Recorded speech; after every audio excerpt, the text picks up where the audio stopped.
So I'm pretty sure that everybody has heard the devastating news that Tim was involved in his nephew Andre's death from 2016, which was taped all over Sweetie Pie's, and everybody was tearful, even him with his fake ass. Let's get into the police report from WLBT as well as the court documents. So it reads, James Timothy Norman, owner of Sweetie Pie's restaurant, has been arrested on federal charges and is currently being held in Madison County Detention Center.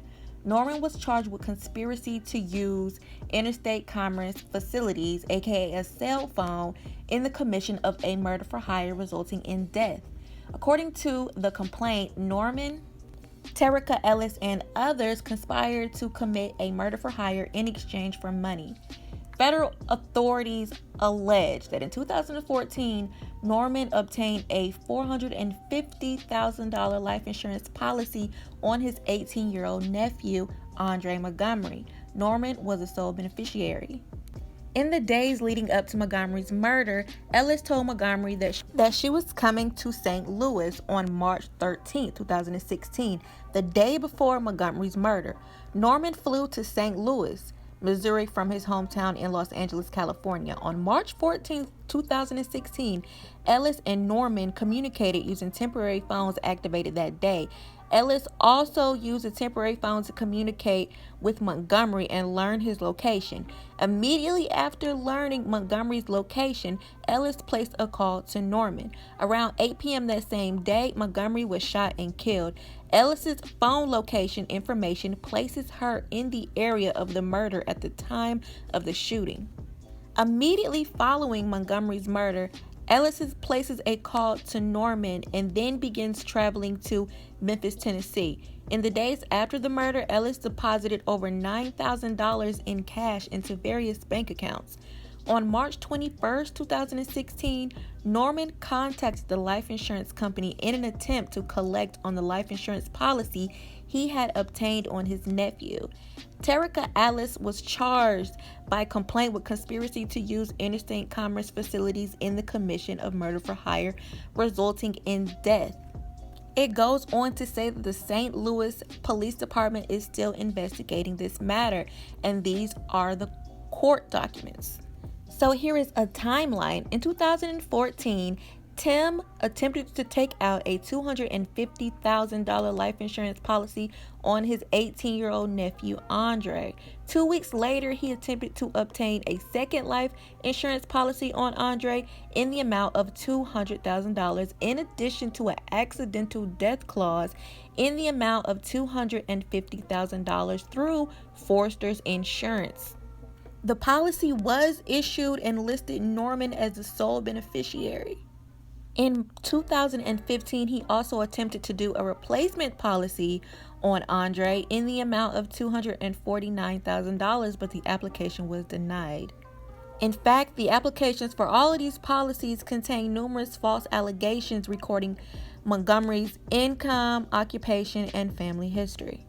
On March 14, 2016, Andre was killed by gunfire at 3964 National Bridge Avenue, which is located in the city of St. Louis within the Eastern District of Missouri.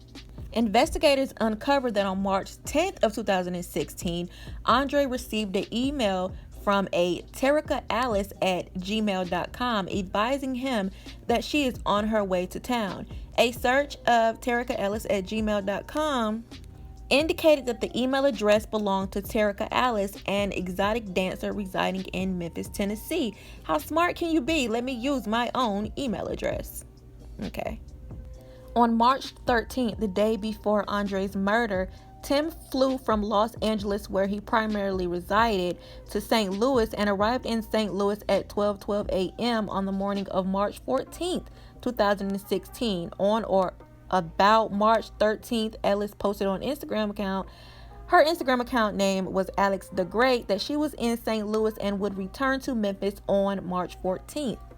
Shortly after 1 p.m. on March 14th of 2016, in the area of Chase Park Plaza, two temporary phone numbers subsequently identified as belonging to Ellis and Norman became active in the same location as numbers identified belonging to Norman. So they both activated their burner phones for this murder for hire in the same car, in the same parking lot, at the same exact time. How smart of them. Damn, Tim.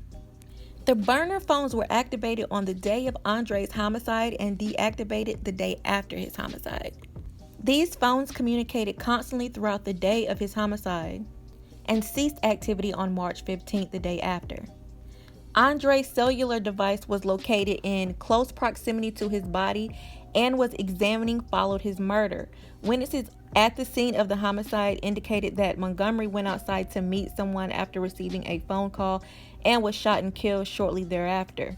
His phone records indicate that he spoke to two people within the 10 minutes prior to his death, his friend KT and one, Terica Alice.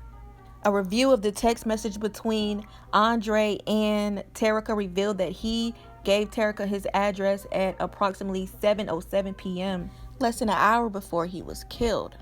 Terica then placed a call to Tim. Investigators believe that this was for the purpose of sharing Andre's location. At 8:03, data location shows that she was driving consistent with the direction of her returning home to Memphis, Tennessee. Between March 15th and March 17th, Ellis deposited over $9,000 in cash into multiple bank accounts, a savings account she opened the day after the homicide. Prior to the homicide, Terica Alice's checking account had a negative balance.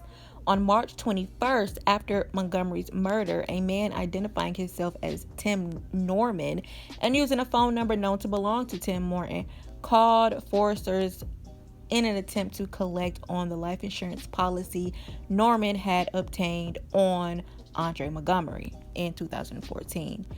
Despite several additional efforts to collect on the policy since Montgomery's murder, he has yet to been paid out by the insurance company. So you mean to tell me that you killed your nephew basically for no reason? He could not cash out on the life insurance policy because he had failed to provide several requested documents. Finally, on April 30th of 2016, Tim Norman sent Terica Alice $700 in U.S. currency via Western Union, and that is the end of the police report. But what I got from this is that the stripper was definitely working with Tim to kill Andre Montgomery, and Tim was definitely the mastermind behind all of this. He paid this woman only $9,000 to kill his nephew who had no real life in the house with a father. His father was taken away from him before he was even 2. He didn't even know his father. So your brother's killed, and then you kill your brother's son in the same fashion that he died for $9,000. In exchange, $9,000 to a stripper for a almost $500,000 insurance policy that you have yet to cash out on, and you probably will never. So this young man lost his life over $9,000 a hoochie and nothing else. Child, this is just a sad story. I feel bad for Miss Robbie. I'm pretty sure that she knew nothing what was going on, but he has tarnished his family's legacy forever. I wouldn't be surprised if the restaurant Sweetie Pies go out of business. What y'all think?